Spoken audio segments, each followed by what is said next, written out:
भक्त बंधुओं, शायद आप भी आज इस कथा को अंत तक नहीं सुन पाएंगे, क्योंकि आज के समय में ज्यादातर लोगों को कथा सुनने का धैर्य नहीं होता। मन कहीं और भटकता है, ध्यान सांसारिक कामों में उलझा रहता है और भक्ति के लिए समय निकालना सबसे कठिन हो गया है। लेकिन भक्त बंधुओं, जो व्यक्ति आज इस कथा को पूरे मन, पूरे ध्यान और पूरी श्रद्धा से अंत तक सुन लेगा, उस पर भगवान शिव की विशेष कृपा अवश्य बरसेगी। गरुड़ पुराण में स्पष्ट कहा गया है कि जो भक्त किसी पवित्र कथा को बीच में छोड़ देता है, वो अनजाने में अपने जीवन का सबसे बड़ा पुण्य खो देता है। और जो भक्त कथा को अंत तक सुनता है, उसके घर में सुख, शांति और संरक्षण स्वतः आने लगता है। भक्त बंधुओं, कथा केवल सुनने की वस्ती नहीं होती। कथा वो पुण्य है जो बिना धन के कमाया जाता है। ये ऐसा पुण्य है जो आपके परिवार की रक्षा करता है, आपकी संतान के कष्ट हर लेता है और आपके जीवन में स्थिरता और शांति लाता है। इसीलिए भक्त बंधुओं, इस पावन कथा को शुरू करने से पहले आप कमेंट में हर हर महादेव अवश्य लिखिए। ये केवल एक शब्द नहीं है, ये नाम जप का आरंभ है। और जब नाम जप के साथ कथा सुनी जाती है तो उसका फल कई गुना बढ़ जाता है। तो भक्त बंधुओं, यदि आप अपने परिवार के लिए, अपनी संतान के मंगल के लिए और अपने जीवन में भगवान शिव की कृपा चाहते हैं, तो आज इस कथा को एक परीक्षा की तरह नहीं, एक आशीर्वाद की तरह अंत तक सुनिए। आइए भक्त बंधुओं, अब इस पावन शिव कथा का शुभारंभ करते हैं। ध्यान से सुनिए और मन ही मन महादेव का नाम जपते रहिए। एक छोटा सा कस्बा था जहां चारों ओर हरियाली थी और लोग एक दूसरे को नाम से जानते थे। इसी कस्बे में आसू नाम का एक व्यक्ति रहता था। आसू का रहन सहन और उसका व्यक्तित्व कस्बे के अन्य लोगों से बिल्कुल अलग दिखता था। वो खुद को बहुत बड़ा धार्मिक व्यक्ति मानता था। हर सोमवार के दिन आसू का नियम पत्थर की लकीर जैसा था। वो सुबह बहुत जल्दी उठता, ठंडे जल से स्नान करता और बिल्कुल सफेद साफ सुथरे कपड़े पहनता। उसके माथे पर भस्म की 3 लंबी रेखाएं होती थीं, जिन्हें वो बड़े गर्व से आईने में देखकर ठीक करता था। आंसू जब घर से निकलता तो उसके हाथ में तांबे का एक बड़ा लोटा होता, जिसमें जल, कच्चा दूध और कुछ बेल पत्र होते थे।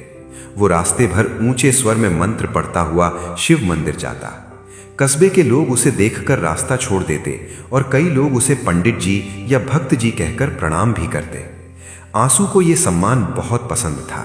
वो चाहता था कि पूरी दुनिया उसे सबसे बड़ा शिव भक्त माने। मंदिर पहुंचकर वो सबसे पहले मंदिर की बड़ी घंटी को पूरी ताकत से बजाता। घंटी की आवाज इतनी तेज होती कि आसपास के पक्षी उड़ जाते, पर आंसू को लगता कि उसकी आवाज सीधे स्वर्ग तक पहुंच रही है। मंदिर के भीतर वो शिवलिंग के सामने बैठता और घंटों पूजा करता। वो तरह तरह के महंगे फूल चढ़ाता, सबसे महंगी धूप जलाता और आंखें बंद करके बैठ जाता।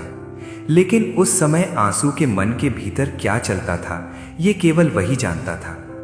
उसकी आंखें बंद होती थीं, पर उसका मन भगवान के ध्यान में नहीं, बल्कि अपने पड़ोसी रघुनाथ के बारे में सोचता रहता था। आंसू और रघुनाथ के बीच एक पुरानी दुश्मनी थी। वो दुश्मनी जमीन के एक छोटे से टुकड़े को लेकर शुरू हुई थी, लेकिन धीरे धीरे वो आंसू के खून में मिल गई थी। जब आंसू मंदिर में बैठा होता तो उसके मन में प्रार्थना कम और शिकायतें ज्यादा होती थीं। वो मन ही मन कहता, हे भगवान, उस रघुनाथ को देखो, उसने मेरे साथ बुरा किया है। उसे ऐसी सजा दो कि वो फिर कभी सिर न उठा सके। मुझे अमीर बना दो और उसे सड़क पर ले आओ। आंसू को लगता था कि चूंकि वो इतनी मेहनत से पूजा कर रहा है, इसलिए भगवान को उसकी हर बात माननी ही चाहिए। उसके लिए भक्ति एक तरह का सौदा थी। वो भगवान को जल और दूध चढ़ाता था और बदले में रघुनाथ की बर्बादी मांगता था। आंसू के घर में उसकी पत्नी कविता रहती थी। कविता का स्वभाव आंसू से बिल्कुल अलग था। वो बहुत ही सरल महिला थी। वो भी भगवान शिव को मानती थी, पर वो मंदिर जाकर दिखावा नहीं करती थी। वो घर के कोने में एक छोटा सा दिया जलाती और चुपचाप भगवान का नाम लेती। उसे आंसू का ये व्यवहार बिल्कुल अच्छा नहीं लगता था। वो देखती थी कि मंदिर से लौटने के बाद आंसू का गुस्सा और बढ़ जाता था। वो छोटी छोटी बातों पर चिल्लाने लगता और हमेशा रघुनाथ का बुरा करने की बातें सोचता रहता। एक दिन की बात है, आंसू मंदिर से लौटा और बहुत गुस्से में था। उसने लोटा जोर से रसोई के चबूतरे पर रखा और बड़बड़ाने लगा। कविता ने उससे पूछा कि क्या हुआ। आंसू बोला, आज मैंने बाजार में रघुनाथ को देखा। वो एक नई गाड़ी खरीदने की बात कर रहा था। भगवान जाने उसके पास इतना पैसा कहाँ से आ रहा है। मैंने आज मंदिर में भगवान से कहा है कि या तो उसका सब कुछ छीन लो या फिर मुझे उससे 2 गुना दे दो। कविता चुप रही, क्योंकि वो जानती थी कि आंसू को समझाना बेकार है। आंसू का व्यापार ठीक ठाक चलता था। उसकी बाजार में एक बड़ी दुकान थी जहां वो अनाज और अन्य सामान बेचता था। वो अपने काम में भी बहुत सख्त था। वो अपने कर्मचारियों से भी बहुत बुरा व्यवहार करता था और हमेशा खुद को सबसे ऊपर समझता था। उसे लगता था कि उसकी सफेद पोशाक और माथे की भस्म उसे हर पाप से बचा लेगी। वो कस्बे के अन्य लोगों के दुखों में कभी शामिल नहीं होता था, लेकिन अगर मंदिर में कोई बड़ा उत्सव होता तो वो सबसे ज्यादा दान देने की घोषणा करता ताकि लोग उसकी वाहवाही करें। आंसू की रातों की नींद उड़ गई थी। वो अक्सर रात को उठकर बैठ जाता और सोचता कि कैसे रघुनाथ को नीचा दिखाया जाए। उसने अपने वकीलों को सख्त निर्देश दे रखे थे कि जमीन का केस किसी भी कीमत पर जीतना है, चाहे उसके लिए कितने भी पैसे क्यों न खर्च करने पड़े। उसे जमीन के उस टुकड़े से उतना लगाव नहीं था जितना उसे रघुनाथ को हराने की जिद से था। उसकी पूरी जिंदगी अब उसी जिद के इर्द गिर्द घूमने लगी थी। कस्बे के लोग आंसू की धार्मिकता से डरते थे पर उसका सम्मान दिल से नहीं करते थे। लोग पीठ पीछे कहते थे कि आंसू केवल बाहर से भक्त है, अंदर से तो वो नफरत से भरा हुआ है। पर आंसू को इन बातों की परवाह नहीं थी। उसे लगता था कि वो जो कर रहा है वही सही धर्म है। उसने मान लिया था कि भगवान शिव उसके साथ हैं और रघुनाथ के खिलाफ उसकी हर साजिश में उसकी मदद करेंगे। उसे जरा भी अंदाजा नहीं था कि आने वाले समय में उसके साथ क्या होने वाला है। कविता अक्सर रात को चुपके से रोती थी। उसे डर लगता था कि आंसू की ये नफरत एक दिन घर में आग लगा देगी। उसने कई बार कोशिश की कि वो आंसू को थोड़ा शांत कर सके, पर आंसू उसे हमेशा ये कहकर चुप करा देता कि तुम औरत हो, तुम इन सब बातों को नहीं समझती। आंसू का अहंकार अब एक पहाड़ जैसा हो गया था, जिसके ऊपर वो खुद बैठा था और नीचे सबको कीड़े मकोड़ों की तरह देख रहा था। उसे लगा कि उसकी ये दिखावटी भक्ति ही उसकी सबसे बड़ी ढाल है, पर वो ये भूल गया था कि भगवान पत्थर की मूर्तियों में नहीं बल्कि साफ मन में बसते हैं। इस तरह आंसू के दिन बीत रहे थे। बाहर से सफेद कपड़े, माथे पर भस्म और हाथ में गंगा जल, लेकिन अंदर केवल रघुनाथ के लिए जहर। ये कहानी उस समय की है जब आंसू के अहंकार का घड़ा पूरी तरह भर चुका था और अब उसकी परीक्षा की घड़ी पास आ रही थी। वो अपनी हर प्रार्थना में विनाश मांग रहा था, पर वो नहीं जानता था कि जिसका विनाश वो मांग रहा है वही एक दिन उसकी रक्षा के लिए खड़ा होगा। अभी तो वो केवल अपने घमंड में डूबा हुआ था और अपनी हर सफलता को अपनी भक्ति का फल मान रहा था। आंसू और रघुनाथ के बीच की ये दुश्मनी कोई 2-4 दिन पुरानी नहीं थी, बल्कि ये सालों से एक जहरीली बेल की तरह बढ़ रही थी। कस्बे के पुराने लोग बताते थे कि एक समय था जब आंसू के पिता और रघुनाथ के पिता गहरे मित्र हुआ करते थे, लेकिन वक्त का पहिया ऐसा घूमा कि वो दोस्ती अब कट्टर दुश्मनी में बदल चुकी थी। इस लड़ाई के केंद्र में था एक खाली पड़ा हुआ जमीन का टुकड़ा, जो दोनों के घरों के ठीक बीचों बीच स्थित था। वो जमीन देखने में बहुत छोटी थी, शायद उस पर एक छोटा कमरा ही बन सकता था, लेकिन उस पर अधिकार जमाना अब दोनों के लिए प्रतिष्ठा का सवाल बन गया था। आंसू का दावा था कि उसके दादाजी ने यह जमीन रघुनाथ के परिवार को केवल इस्तेमाल के लिए दी थी, जबकि रघुनाथ के पास ऐसे कागजात थे जो बताते थे कि उसके परिवार ने यह जमीन बरसों पहले नकद पैसे देकर खरीदी थी। आंसू को यह बात कभी हजम नहीं हुई। उसे लगता था कि रघुनाथ ने उसके परिवार की भोली भाली स्थिति का फायदा उठाकर फर्जी कागज बनवा लिए हैं। धीरे धीरे ये जमीन का टुकड़ा एक विवादित मैदान बन गया। आंसू ने वहां कंटीले तार लगवा दिए तो अगले दिन रघुनाथ ने उन्हें उखाड़ फेंका। आंसू ने वहां पत्थर डलवा दिए तो रघुनाथ ने पुलिस बुला ली।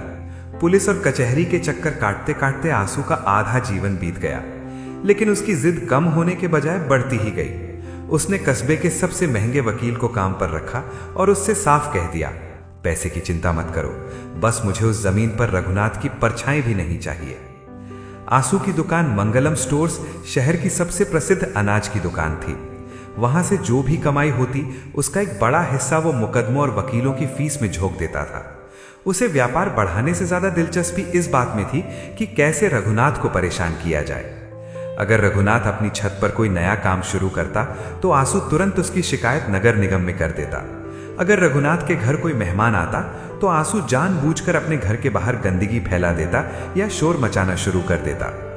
रघुनाथ स्वभाव से आंसू जितना उग्र नहीं था, लेकिन वो भी दबने वाला आदमी नहीं था। उसने भी तय कर लिया था कि वो आंसू की हर चाल का जवाब कानूनी तरीके से देगा। रघुनाथ का शांत रहना आंसू को और भी ज्यादा चिढ़ाता था। आंसू को लगता था कि रघुनाथ उसे कमजोर समझता है। आंसू अक्सर शाम को अपने घर के चबूतरे पर बैठकर रघुनाथ के घर की ओर घूरता रहता।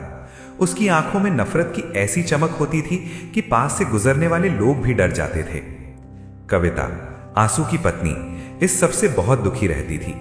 उसे याद था कि शादी के शुरुआती सालों में रघुनाथ की पत्नी और वो मिलकर त्योहार मनाती थी, लेकिन आंसू ने सख्त हिदायत दे दी थी कि रघुनाथ के परिवार से कोई भी रिश्ता नहीं रखा जाएगा। कविता अगर कभी बाजार में रघुनाथ की पत्नी से टकरा जाती तो उसे अपना चेहरा छिपाकर निकलना पड़ता था। आंसू ने घर के माहौल को एक जेल जैसा बना दिया था, जहां केवल नफरत की बातें होती थीं। एक बार की बात है, कस्बे में बहुत बड़ा मेला लगा था। रघुनाथ का बेटा मेले में खो गया। पूरे कस्बे के लोग उसे ढूंढने में लग गए, लेकिन जब आंसू को यह बात पता चली तो उसने अपने घर के दरवाजे बंद कर लिए। उसने कविता से कहा, बाहर मत जाना, ये उस पापी के कर्मों का फल है, उसे तड़पने दो। कविता का दिल उस बच्चे के लिए रो रहा था, पर वो आंसू के गुस्से के आगे मजबूर थी। खुशकिस्मती से बच्चा मिल गया, लेकिन इस घटना ने दोनों परिवारों के बीच की खाई को और चौड़ा कर दिया। आंसू की जिद अब एक सनक में बदल गई थी। वो मंदिर जाता तो वहां भी भगवान से यही कहता कि रघुनाथ के व्यापार में घाटा हो जाए, उसके घर में बीमारियां आ जाएं। उसने धर्म को अपनी निजी लड़ाई का औजार बना लिया था। उसे लगता था कि वो जो सफेद कपड़े पहनता है और जो भस्म लगाता है, वो उसे समाज में एक ऊंचा दर्जा देती है और रघुनाथ को नीचा दिखाती है। वो अक्सर कहता था कि मैं शिव का अंश हूं और शिव बुराई का नाश करते हैं। रघुनाथ मेरे लिए वही बुराई है। कस्बे के कुछ बुजुर्गों ने एक बार पंचायत बुलाकर दोनों को समझाने की कोशिश की।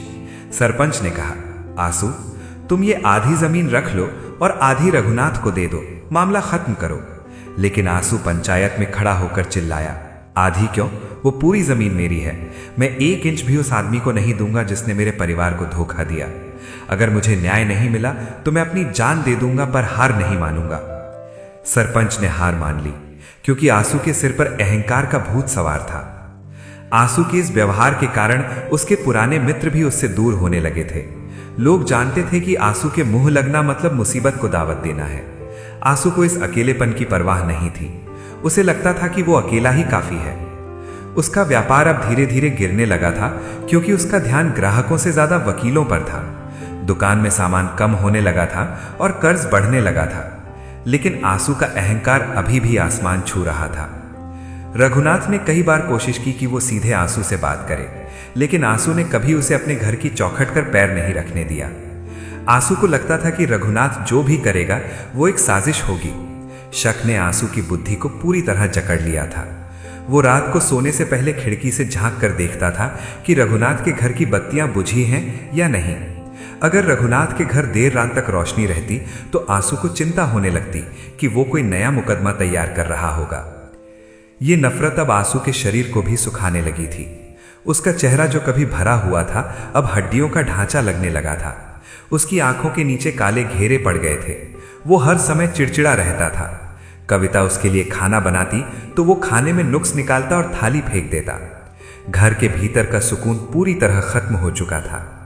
आंसू जिस जमीन के लिए लड़ रहा था वो जमीन वैसी ही सूखी पड़ी थी, लेकिन उस जमीन ने आंसू के हंसते खेलते घर को बंजर बना दिया था। आंसू की दुकान के कर्मचारी अब धीरे धीरे काम छोड़कर जाने लगे थे। उन्हें आंसू की गालियां और उसका खराब व्यवहार अब बर्दाश्त नहीं होता था। दुकान में धूल जमने लगी थी, पर आंसू को इसकी फिक्र नहीं थी। वो हर सोमवार वैसे ही मंदिर जाता, वैसे ही घंटी बजाता और वैसे ही रघुनाथ के विनाश की कामना करता। उसे लग रहा था कि वो एक बहुत बड़ा युद्ध लड़ रहा है, जबकि असल में वो खुद से और अपनी ही शांति से हार रहा था। इस तरह समय बीतता गया और वो जमीन का विवाद एक ज्वालामुखी की तरह धधकने लगा। आंसू ने तय कर लिया था कि वो इस लड़ाई को अंत तक ले जाएगा। उसे नहीं पता था कि जिस जहर को वो अपने भीतर पाल रहा है वो जल्द ही उसके पूरे संसार को निगलने वाला है। आंसू का अहंकार अब अपनी चरम सीमा पर था और नियति उसे एक ऐसा झटका देने वाली थी जिसकी उसने कभी सपने में भी कल्पना नहीं की थी। आसू के जीवन का सबसे महत्वपूर्ण हिस्सा उसका सोमवार का नियम था। कस्बे के लोग जानते थे कि सोमवार के दिन आसू किसी से बात नहीं करता था। वह केवल अपनी पूजा पाठ में डूबा रहता था। लेकिन यह पूजा शांति के लिए नहीं, बल्कि एक जिद को पालने के लिए थी। आसू जब सुबह मंदिर की ओर निकलता तो उसके मन में एक अजीब तरह की बेचैनी होती थी। उसे लगता था कि अगर वो मंदिर में सबसे पहले पहुंचेगा और सबसे जोर से घंटी बजाएगा तो भगवान उसकी बात पहले सुनेंगे। मंदिर के मुख्य द्वार पर पहुंचते ही आसू अपनी पूरी ताकत से पीतल की उस भारी घंटी को बजाता। उसकी आवाज इतनी तेज होती कि गर्भगृह में बैठे पुजारी भी एक बार के लिए चौंक जाते। आसू शिवलिंग के पास बैठता और तांबे के लोटे से जल और दूध की धारा चढ़ाते हुए मंत्रों का जाप करता। लेकिन उसके होठों से निकलने वाले मंत्र और उसके दिमाग में चलने वाले विचार एक दूसरे से बिल्कुल अलग होते थे। उसके दिमाग में हर समय वही जमीन का टुकड़ा और रघुनाथ का चेहरा घूमता रहता। एक बार मंदिर में बैठकर आसू ने अपनी आंखें बंद की। वो ओम नमः शिवाय का जाप कर रहा था, लेकिन उसके मन के भीतर एक काल्पनिक दृश्य चल रहा था। वह देख रहा था कि रघुनाथ के दुकान में चोरी हो गई है। उसके पास 1 रुपया भी नहीं बचा है और वह सड़क पर आकर आसू से माफी मांग रहा है। आसू को इस कल्पना में एक अजीब सा सुख मिलता था। उसे लगता था कि यही न्याय है। उसने भगवान शिव को अपना वकील समझ लिया था और उसकी हर पूजा उस मुकदमों की पैरवी की तरह थी। आसू की प्रार्थनाएं अब बहुत अजीब हो गई थीं। वह कहता, हे भोलेनाथ, मैं आपका इतना बड़ा भक्त हूं। मैं हर साल आपके नाम पर भंडारा करता हूं, फिर भी वह रघुनाथ मजे में क्यों है? उसकी सेहत इतनी अच्छी क्यों है? आप मेरा साथ क्यों नहीं दे रहे? बस एक बार उसे सबक सिखा दो, फिर मैं 1.25 किलो चांदी का छत्र चढ़ाऊंगा। आसू भगवान के साथ सौदेबाजी करने लगा था। वह भूल गया था कि वह भगवान से क्या मांग रहा है। वह विनाश की मांग कर रहा था, जबकि वह जिस मंदिर में बैठा था वह कल्याण का प्रतीक था। कविता ने कई बार आसू को टोका। वह कहती, आप मंदिर जाते हैं तो वहां शांति मांगा करें, आप तो वहां भी युद्ध की तैयारी करते हैं। आसू उसे झिड़क देता और कहता, तुम क्या जानो, बिना भगवान की शक्ति के मैं उस धूर्त रघुनाथ को नहीं हरा सकता। मुझे शिव की कृपा चाहिए ताकि मैं उसे पूरी तरह बर्बाद कर सकूं। आसू के लिए मंदिर जाना एक धार्मिक कृत्य कम और अपनी दुश्मनी को ताज़ा करने का बहाना ज्यादा बन गया था। कस्बे के पुराने पुजारी जी आसू के इस व्यवहार को करीब से देखते थे। एक दिन जब आसू पूजा करके उठ रहा था तो पुजारी जी ने उसे पास बुलाया। उन्होंने धीमे स्वर में कहा, आसू, तुम्हारी आंखों में बहुत ज्यादा लालच और गुस्सा दिखता है। भगवान के सामने जब आओ तो सब कुछ बाहर छोड़कर आया करो। आसू को पुजारी जी की बात अच्छी नहीं लगी। उसे लगा कि शायद पुजारी जी भी रघुनाथ के पक्ष में बोल रहे हैं। उसने पुजारी जी को कोई जवाब नहीं दिया, बस अपना माथा टेका और गुस्से में वहां से चला आया। आसू का यह स्वभाव अब उसके व्यापार पर भी असर डालने लगा था। उसकी दुकान में ग्राहक आने से कतराने लगे थे। आसू हर समय गुस्से में रहता था। कभी किसी को कम तौल देता तो कभी किसी पर चिल्ला देता। उसका पूरा ध्यान इस बात पर रहता कि रघुनाथ की दुकान पर कितने ग्राहक जा रहे हैं। वह अपनी दुकान के बाहर बैठकर रघुनाथ की दुकान की ओर देखता रहता और मन ही मन उसे कोसता रहता। उसे लगता था कि रघुनाथ ने कोई जादू टोना कर दिया है जिससे उसकी दुकान नहीं चल रही। रातों को आसू की नींद गायब हो गई थी। वह अंधेरे में अपनी छत पर टहलता रहता और रघुनाथ के घर की ओर देखता। अगर रघुनाथ के घर में कोई हंसने की आवाज आती तो आसू का खून खौलने लगता। वह सोचता कि वह यहाँ परेशान है और उसका दुश्मन खुश है। यह विचार उसे अंदर ही अंदर खाए जा रहा था। उसने अपने वकीलों पर दबाव डालना शुरू किया कि कैसे भी करके जमीन का फैसला जल्दी करवाओ। वह वकीलों को और भी ज्यादा पैसे देने लगा, जबकि उसकी खुद की आर्थिक स्थिति अब उतनी अच्छी नहीं रही थी। कविता घर में बचत करने की कोशिश करती, पर आसू सारा पैसा वकीलों और मंदिर के दिखावे वाले दान में उड़ा देता। आसू को लगता था कि अगर वो मंदिर में भारी दान देगा तो भगवान उसके प्रति ज्यादा वफादार रहेंगे। उसने अपने घर में भी एक बड़ा सा शिव चित्र लगा रखा था, लेकिन उसके सामने बैठकर भी वह केवल रघुनाथ की बुराई ही सोचता था। उसकी भक्ति एक ढोंग बन गई थी जिसे वह खुद भी सच मानने लगा था। एक सोमवार को आंसू ने मंदिर में 11 ब्राह्मणों को बुलाकर एक विशेष पूजा करवाई। उसने इसमें हजारों रुपए खर्च किए। उसका मकसद केवल यह था कि रघुनाथ को यह पता चले कि आंसू कितना बड़ा भक्त है और भगवान उसके साथ हैं। पूजा के दौरान आंसू बार बार अपनी आंखें खोलकर देखता कि लोग उसे देख रहे हैं या नहीं। उसे श्रद्धा से ज्यादा अपनी शक्ति दिखाने में दिलचस्पी थी।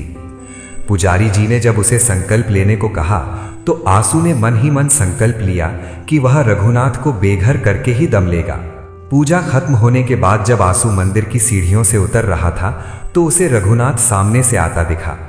रघुनाथ बहुत सादे कपड़ों में था और उसके हाथ में केवल एक फूल था। वह बहुत शांत दिख रहा था। आंसू ने उसे चढ़ाने के लिए जोर से हर हर महादेव का नारा लगाया और अपना सिर ऊंचा करके निकल गया। उसे लगा कि उसने आज भगवान को खरीद लिया है और अब रघुनाथ का अंत निश्चित है। लेकिन आंसू यह नहीं देख पा रहा था कि उसकी यह नफरत उसे किस विनाश की ओर ले जा रही थी। आंसू का घर अब केवल ईंट और पत्थरों का ढांचा रह गया था, क्योंकि वहां ना तो हंसी थी और ना ही सुकून। कविता सारा दिन मौन रहती और आंसू सारा दिन जहर उगलता। वह अपने खाने में भी नफरत का स्वाद ढूंढ लेता। उसने कस्बे के उन लोगों से भी बात करना बंद कर दिया था जो रघुनाथ से थोड़ी भी हमदर्दी रखते थे। आंसू ने खुद को एक ऐसे घेरे में बंद कर लिया था जहां केवल वह था और उसका दुश्मन रघुनाथ। इस तरह आंसू की विनाश की याचना दिन ब दिन बढ़ती गई। वह हर घंटी की गूंज में रघुनाथ की हार ढूंढता था। वह हर मंत्र के उच्चारण में रघुनाथ का अंत चाहता था। उसे लगा कि उसकी यह जिद ही उसकी भक्ति है, लेकिन उसे जरा भी पता नहीं था कि जिस विनाश की वह कामना कर रहा था उसकी पहली चिंगारी अब सुलगने वाली थी, और वह चिंगारी सबसे पहले उसी के घर को राख करने वाली थी। आंसू के घर में जहां एक तरफ नफरत की आग हर समय सुलगती रहती थी, वहीं दूसरी तरफ उसकी पत्नी कविता एक ठंडी छांव की तरह थी। कविता को कस्बे के लोग बहुत पसंद करते थे, क्योंकि उसका चेहरा हमेशा शांत रहता था और उसकी आवाज में एक अजीब सी मिठास थी। आंसू की कड़वाहट और उसकी गुस्से वाली आदतों के बावजूद कविता ने कभी अपना धैर्य नहीं खोया। वो जानती थी कि उसके पति का मन एक ऐसी बीमारी से घिर गया है जिसका नाम नफरत है, और वो इस बीमारी को शांति से ही ठीक करना चाहती थी। कविता की सुबह आंसू से भी पहले शुरू होती थी।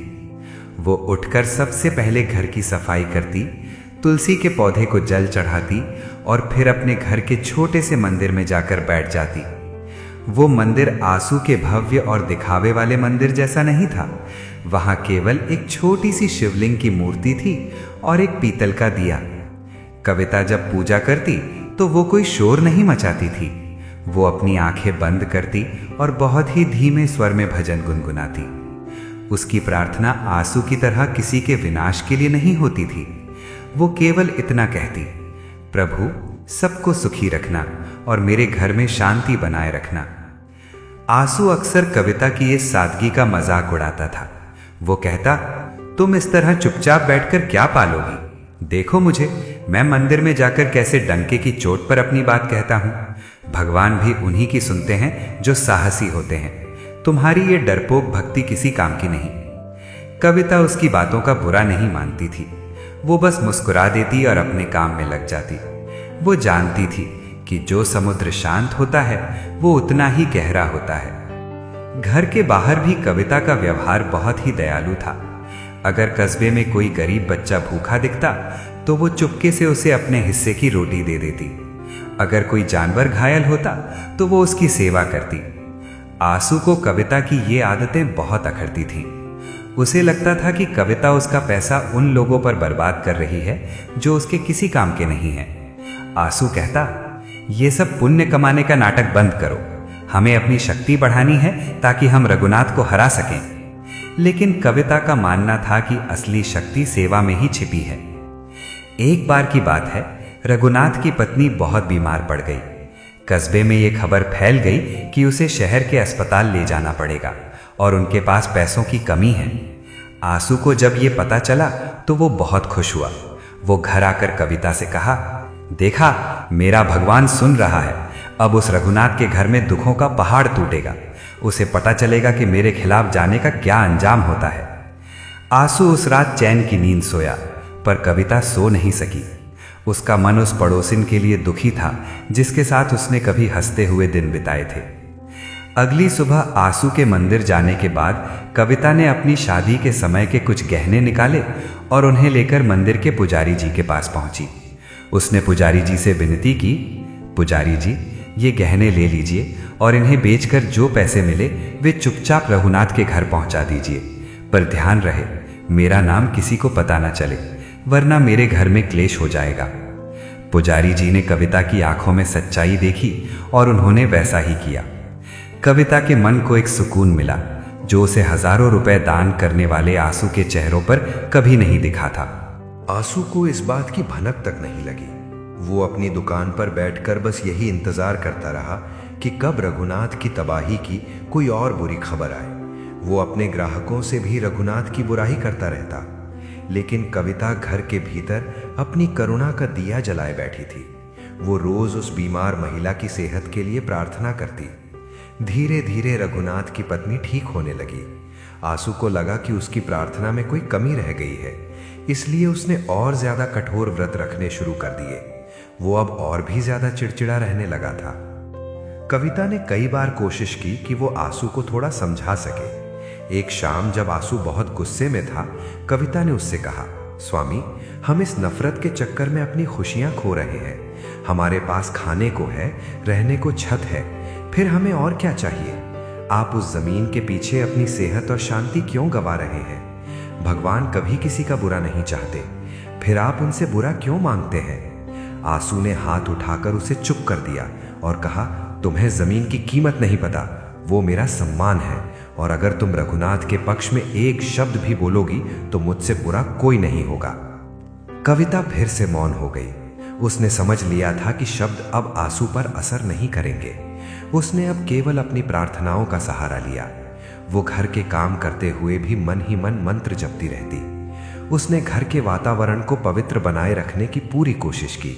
जब आंसू घर में जहर उगलता तो कविता उसे प्रेम से ठंडा पानी पिलाती और उसकी बातों को बिना प्रतिक्रिया दिए सुनती। यही उसका पत्नी धर्म था, अपने पति के क्रोध के बीच खुद को शांत रखना ताकि घर पूरी तरह बिखर न जाए। आंसू का अहंकार अब उसे अपने ही घर में अकेला कर रहा था। उसके बच्चे भी, जो अब शहर में पढ़ते थे, घर आने से कतराने लगे थे, क्योंकि उन्हें पता था कि घर का माहौल हमेशा तनावपूर्ण रहता है। आंसू को लगता था कि सब उसके खिलाफ हैं, केवल वो अकेला ही शिव का सच्चा भक्त है। वो अपनी पत्नी की करुणा को उसकी कमजोरी समझता था। उसे नहीं पता था कि कविता की वही करुणा महादेव की नजरों में उसकी गलतियों को ढक रही थी। कविता अक्सर मंदिर की सीढ़ियों पर बैठकर डूबते सूरज को देखती और सोचती कि क्या कभी उनके घर में फिर से पुरानी जैसी हंसी लौटेगी। वो जानती थी कि समय बदलता है और ईश्वर की लाठी में आवाज नहीं होती। वो किसी अनहोनी की आहट को महसूस कर पा रही थी, पर वो नहीं जानती थी कि वो संकट किस रूप में आएगा। वो बस अपने दिए की लौ को बचाए रखना चाहती थी, जो नफरत के इस तूफान में बार बार कांप रही थी। इस तरह आंसू का घर दो हिस्सों में बटा हुआ था।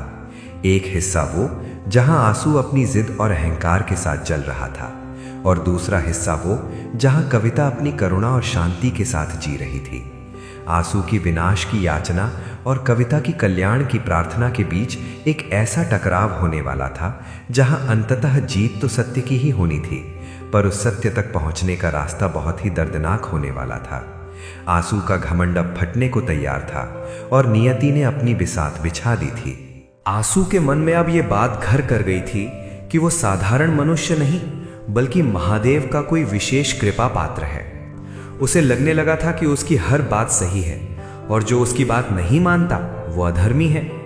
उसने अपने कस्बे में एक ऐसा माहौल बना लिया था जहां लोग उससे डरते थे पर उसका सम्मान नहीं करते थे।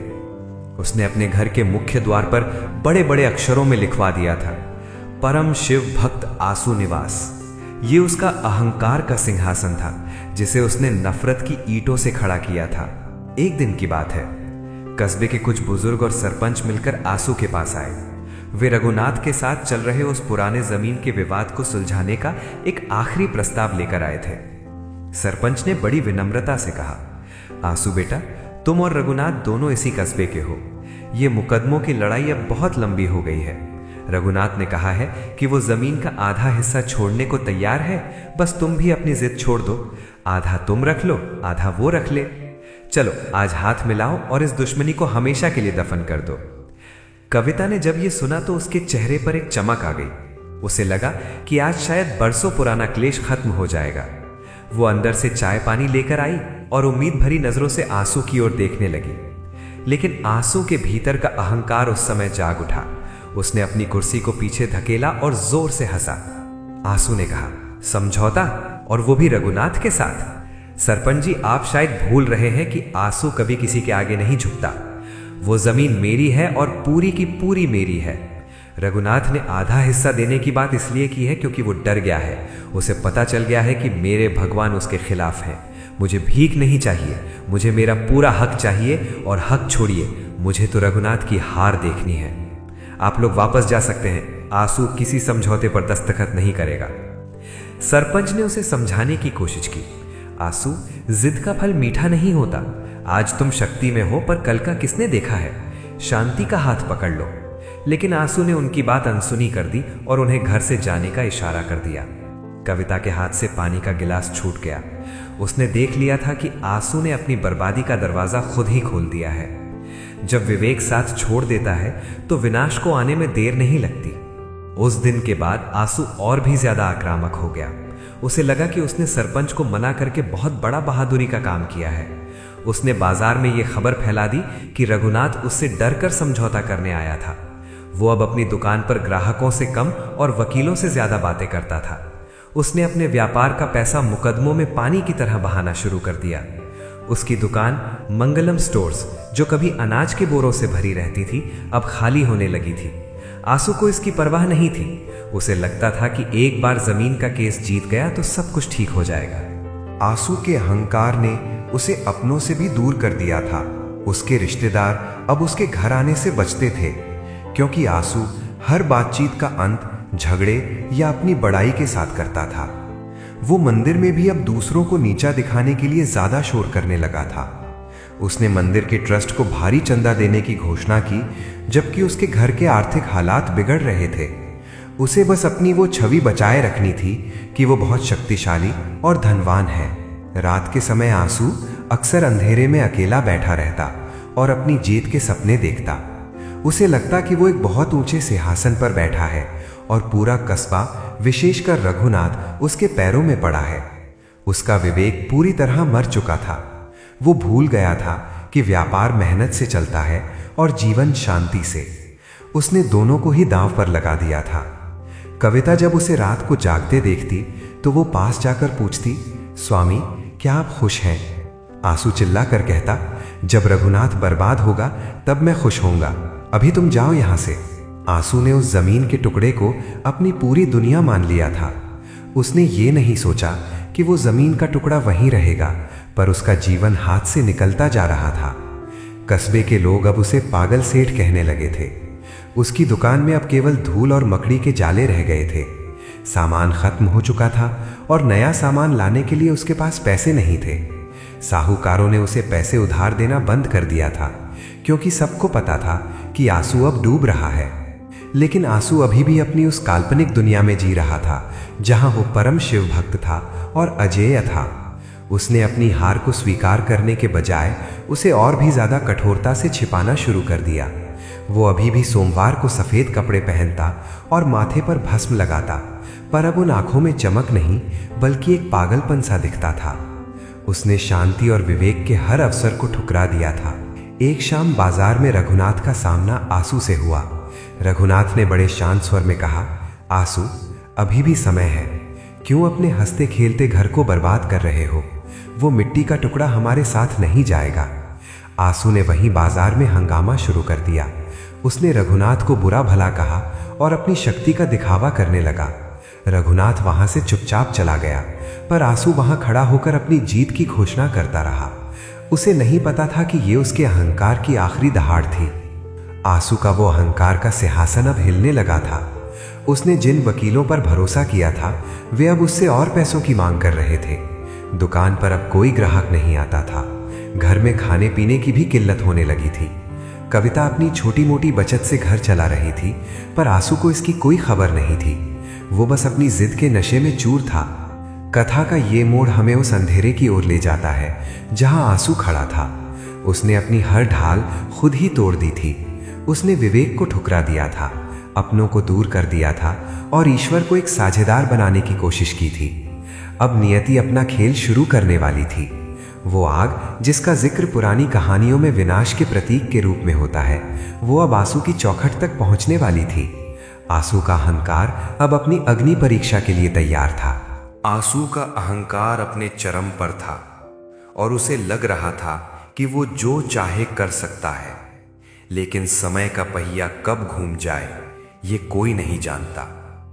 वो सोमवार की ही रात थी। आंसू ने उस दिन मंदिर में बहुत बड़ी पूजा करवाई थी और घर लौटकर बड़ी शान से खाना खाया था। उसे इस बात का जरा भी अंदाजा नहीं था कि जिस दुकान को उसने अपने खून पसीने से खड़ा किया था, वो अब कुछ ही घंटों की मेहमान है। आधी रात का समय था। पूरे कस्बे में सन्नाटा पसरा हुआ था और लोग गहरी नींद में सो रहे थे। अचानक बाजार की दिशा से चीख पुकार सुनाई देने लगी। आग, आग, आंसू की दुकान में आग लग गई है। ये शोर सुनकर कविता की नींद सबसे पहले खुली। उसने घबराकर आंसू को झंझोरा। आंसू पहले तो समझ नहीं पाया, पर जब उसने खिड़की से बाहर देखा तो दूर आसमान लाल नजर आ रहा था। उसके दिल की धड़कन तेज हो गई। आंसू नंगे पैर ही बाजार की ओर भागा। जब वो अपनी दुकान मंगलम स्टोर्स के सामने पहुंचा तो उसकी आंखों के सामने अंधेरा छा गया। उसकी 3 मंजिला दुकान आग की लपटों से घिरी हुई थी। आग इतनी भयानक थी कि लपटें आसमान को छू रही थीं और काला धुआं बादलों की तरह फैल गया था। दुकान के अंदर रखा सारा अनाज, कीमती कपड़े, नकदी और वे दस्तावेज जिन पर आंसू को अपनी जमीन की जीत का भरोसा था, सब कुछ जलकर राख हो रहा था। आंसू बदहवास होकर चिल्लाने लगा, बचाओ, कोई पानी डालो, मेरी दुकान जल रही है, मेरा सब कुछ खत्म हो जाएगा। कस्बे के लोग बाल्टियां लेकर दौड़े, पर आग का विकराल रूप देखकर किसी की पास जाने की हिम्मत नहीं हो रही थी। आग की गर्मी इतनी तेज थी कि सड़क के दूसरी तरफ खड़े होना भी मुश्किल था। दुकान के अंदर से चीजों के फटने और लकड़ी के तड़कने की भयानक आवाजें आ रही थीं। तभी भीड़ को चीरते हुए एक व्यक्ति आगे आया। वो रघुनाथ था। रघुनाथ ने अपनी जान की परवाह नहीं की। उसने पास के कुएं से पानी की बाल्टियां भर भर कर आग पर डालना शुरू किया। वो बार बार लपटों के करीब जाकर आग बुझाने की कोशिश कर रहा था। रघुनाथ के कपड़े झुलस रहे थे, उसके हाथ काले पड़ गए थे, पर वो रुक नहीं रहा था। वो आंसू की उस दुकान को बचाने के लिए लड़ रहा था जिसे आंसू ने अपनी नफरत का अड्डा बना लिया था। लेकिन आंसू का मन इस आपदा के समय भी साफ नहीं था। जब उसने रघुनाथ को अपनी दुकान के पास देखा तो उसे लगा कि शायद ये आग रघुनाथ ने ही लगाई है और अब वो नाटक कर रहा है। आंसू ने वहीं चिल्लाना शुरू कर दिया, रघुनाथ, दूर हट मेरी दुकान से, ये तूने ही किया है। तू मेरी तबाही देखना चाहता था ना? देख ले, तू जीत गया, पर मैं तुझे छोड़ूंगा नहीं। रघुनाथ एक पल के लिए रुका। उसने आंसू की तरफ देखा। उसकी आंखों में गुस्सा नहीं, बल्कि एक अजीब सा दुख था। उसने कुछ नहीं कहा और फिर से पानी डालने लगा। पूरी रात आग बुझाने की जद्दोजहद चलती रही। जब सूरज की पहली किरण जमीन पर पड़ी तो जहां कभी शहर की सबसे बड़ी दुकान हुआ करती थी, वहां अब केवल काला धुआं और गर्म राख का ढेर बचा था। आंसू की पूरी जमा पूंजी, उसके सपने और उसका घमंड, सब कुछ उस आग ने निगल लिया था। आंसू सड़क के किनारे जमीन पर बैठ गया। उसके सफेद कपड़े अब राख से सने हुए थे और उसका चेहरा पहचान में नहीं आ रहा था। कविता वहां पहुंची और उसने आंसू को सहारा देने की कोशिश की। आंसू ने रोते हुए कहा, कविता, मैंने क्या बिगाड़ा था? मैं तो रोज मंदिर जाता था, रोज पूजा करता था। फिर भगवान ने मेरी दुकान क्यों जलाई? उन्होंने उस रघुनाथ की दुकान को क्यों छोड़ दिया जो कभी मंदिर नहीं जाता? आंसू को अभी भी लग रहा था कि भगवान ने उसके साथ अन्याय किया है। उसे ये नहीं दिख रहा था कि जिस रघुनाथ को वो कोस रहा था उसी ने अपनी जान जोखिम में डालकर उसे बचाने की कोशिश की थी। आग लगने का कारण किसी को पता नहीं चला। कोई कह रहा था कि शॉर्ट सर्किट हुआ है तो कोई इसे पुरानी रंजिश बता रहा था। लेकिन आंसू के लिए कारण मायने नहीं रखता था। उसके लिए तो उसका संसार उजड़ चुका था। उसके पास अब न दुकान थी, न सामान और न ही वो रुतबा। दुकान के जलने के साथ ही कस्बे में आंसू का प्रभाव भी खत्म होने लगा। जो लोग कल तक उसके सामने हाथ जोड़ते थे वे अब दूर से ही उसे देखकर रास्ता बदलने लगे। आंसू के पास अब केवल कर्ज बचा था। साहूकार और बैंक वाले अब उसके घर के चक्कर काटने लगे। दुकान के जलने से उसका आय का स्रोत पूरी तरह बंद हो गया था। आंसू दिन भर घर के कोने में बैठा रहता और उस राख के ढेर को याद करता रहता। उसका अहंकार अब एक कड़वाहट में बदल गया था। वो बार बार कहता, ये सब रघुनाथ की साजिश है, उसने ही मेरी दुकान में आग लगवाई है। मैं कोर्ट जाऊंगा, मैं उसे जेल भिजवाऊंगा। कविता देखती कि आंसू अब मानसिक रूप से टूटने लगा था। वो अब न मंदिर जाता था और न ही किसी से बात करता था। उसके भीतर की नफरत अब उसे अंदर ही अंदर खाने लगी थी। दुकान की आग तो बुझ गई थी, पर आंसू के मन की आग अब पहले से भी ज्यादा धधक रही थी। उसे लग रहा था कि वो पूरी दुनिया में अकेला रह गया है। रघुनाथ ने कई बार संदेश भेजा कि वो आंसू की मदद करना चाहता है, लेकिन आंसू ने हर बार उसे धुतकार दिया। आंसू को लगता था कि अगर वो रघुनाथ की मदद लेगा तो ये उसकी सबसे बड़ी हार होगी। वो गरीबी और बर्बादी झेलने को तैयार था, पर अपना सिर झुकाने को नहीं। आंसू का ये हट अब उसे एक ऐसे अंधेरे की ओर ले जा रहा था जहां से वापसी का कोई रास्ता नहीं दिख रहा था। राख की उस ढेरी ने आंसू को उसकी हकीकत दिखा दी थी। जिस शक्ति पर वो गर्व करता था वो एक माचिस की तीली जितनी कमजोर निकली। लेकिन आंसू ने अभी भी हार नहीं मानी थी।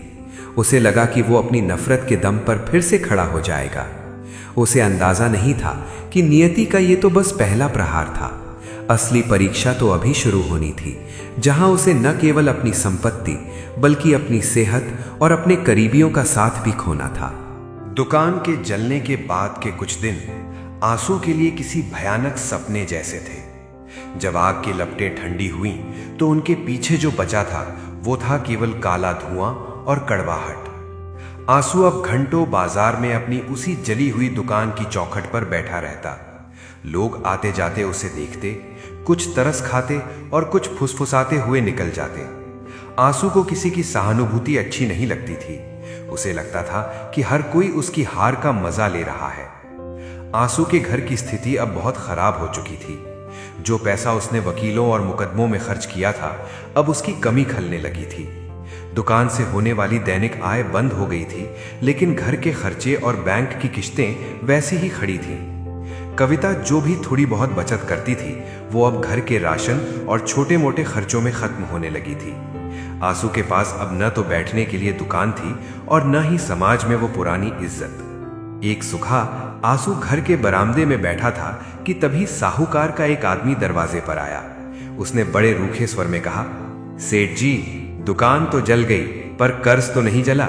अगले हफ्ते तक पहली किश्त तैयार रखिएगा, वरना घर की कुर्की की नौबत आ जाएगी।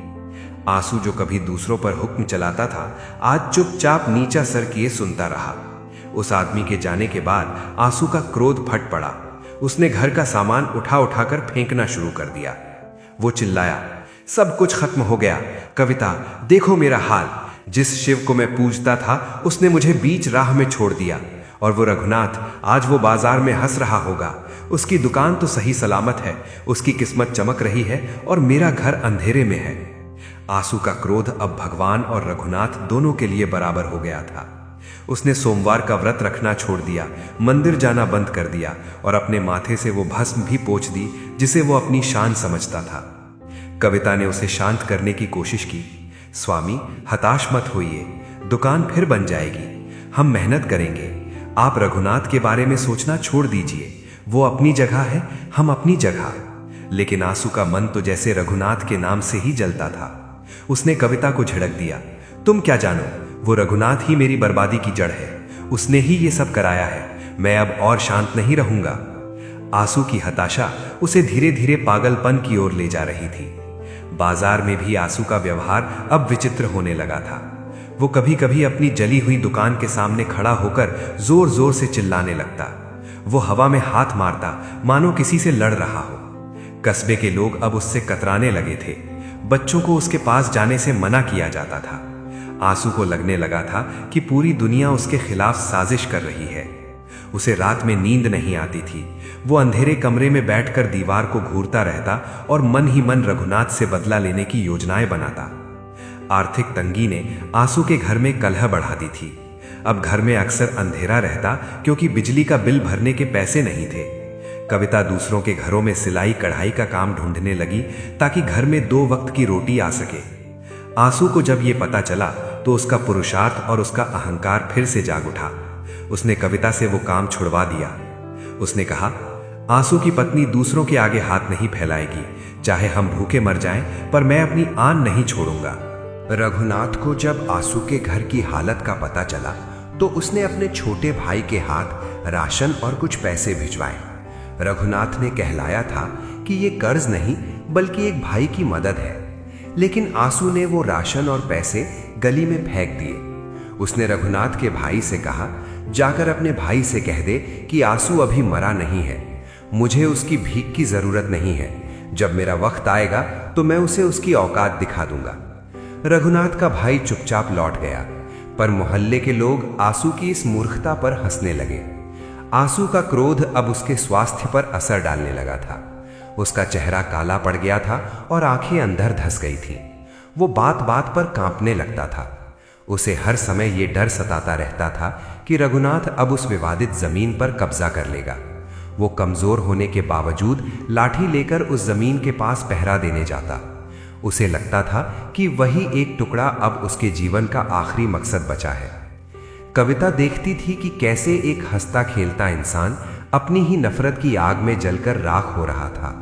उसने आंसू से मिन्नतें की कि वो शहर जाकर डॉक्टर को दिखाए या किसी रिश्तेदार से मदद मांगे, पर आंसू अपनी जिद पर अड़ा रहा।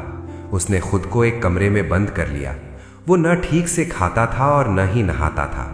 उसके भीतर की हताशा ने उसे एक ऐसे अंधेरे कुएं में धकेल दिया था जहां से उसे रोशनी की कोई किरण दिखाई नहीं दे रही थी। एक दिन बाजार में किसी ने खबर उड़ा दी कि रघुनाथ उस जमीन पर मंदिर बनाने की सोच रहा है। ये सुनते ही आंसू का खून खौल उठा। वो कमजोरी के बावजूद भागा भागा रघुनाथ के घर पहुंचा और उसके दरवाजे पर जाकर खूब हंगामा किया। उसने रघुनाथ को बहुत बुरा भला कहा।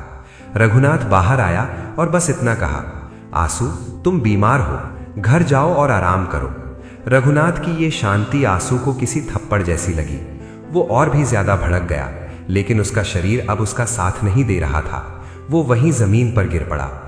आंसू की हताशा अब उसके जीवन की सबसे बड़ी दुश्मन बन गई थी। उसने मान लिया था कि वो हार चुका है, पर वो अपनी हार को स्वीकार करने के बजाय दूसरों को इसका दोषी ठहरा रहा था। उसके सपने राख हो चुके थे, उसका धन जा चुका था और अब उसकी बुद्धि भी उसका साथ छोड़ रही थी। उसे अंदाजा नहीं था कि यह हताशा उसे मौत के करीब ले जा रही है, लेकिन इस अंधेरे के बीच भी नियति ने उसके लिए एक ऐसा रास्ता चुना था जिसे देख पाना अभी आंसू के बस में नहीं था। जब इंसान के भीतर की लड़ने की शक्ति खत्म हो जाती है तो उसका शरीर भी हथियार डाल देता है। आंसू के साथ भी यही हुआ। दुकान जलने का सदमा और दिन रात की नफरत ने उसके शरीर को खोखला कर दिया था। रघुनाथ के दरवाजे पर गिरने के बाद जब उसे घर लाया गया तो वो फिर कभी पूरी तरह अपने पैरों पर खड़ा नहीं हो पाया। उसे तेज बुखार ने जकड़ लिया था जो हफ्तों तक उतरने का नाम नहीं ले रहा था। आंसू अब बिस्तर पर पड़ा रहता था। उसकी आंखों के सामने हर समय वही राख का ढेर और रघुनाथ का चेहरा घूमता रहता। उसकी भूख मर चुकी थी और वो बहुत कमजोर हो गया था। कविता दिन भर उसकी सेवा करती, उसे दवाइयां देती और उसके माथे पर ठंडी पट्टियां रखती, लेकिन आंसू का स्वभाव बीमारी में और भी ज्यादा चिड़चिड़ा हो गया था। वो दवाइयां फेंक देता और चिल्लाता, मुझे इन दवाओं की जरूरत नहीं है, मुझे बस वो जमीन चाहिए और रघुनाथ की बर्बादी देखनी है। इस बीमारी के दौरान आंसू को एक और बड़ा झटका लगा, अकेलेपन का। जब आंसू अमीर था और उसकी दुकान चलती थी तो उसके घर लोगों का आना जाना लगा रहता था। लेकिन अब जब वो कंगाल और बीमार था तो कोई उसकी सुध लेने नहीं आता था। जिन दोस्तों के साथ वो घंटों बैठकर राजनीति और रघुनाथ की बुराई करता था, वे अब रास्ता बदलकर निकल जाते थे। कोई नहीं चाहता था कि एक बीमार और कर्जदार व्यक्ति से उनका नाम जुड़े। कस्बे के लोग गलियों में बात करते थे, आंसू को उसके कर्मों का फल मिल रहा है। जो दूसरों के लिए गड्ढा खोदता है वो खुद ही उसमें गिरता है। ये बातें जब कविता के कानों तक पहुंचती तो उसका दिल बैठ जाता, पर वो आंसू को कुछ नहीं बताती थी। आंसू को महसूस होने लगा था कि वो अब समाज के लिए एक बोझ बन गया है। जिसे अपनी ताकत पर इतना घमंड था, वो आज एक गिलास पानी के लिए भी अपनी पत्नी पर निर्भर था। रातों को सन्नाटा होने पर आंसू को अपने भीतर की आवाजें सुनाई देती थीं। उसे डर लगने लगा था। अंधेरे कमरे में उसे लगता था कि कोई उसे देख रहा है। उसे वो समय याद आता जब वो मंदिर में जोर जोर से घंटी बजाता था। अब उसे उन घंटियों की आवाज डरावनी लगती थी।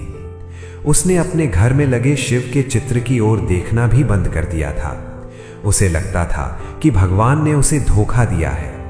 वो अपनी बीमारी के लिए भी महादेव को ही दोषी ठहराता था। आर्थिक तंगी इतनी बढ़ गई थी कि अब घर की कीमती चीजें बिकने लगी थीं।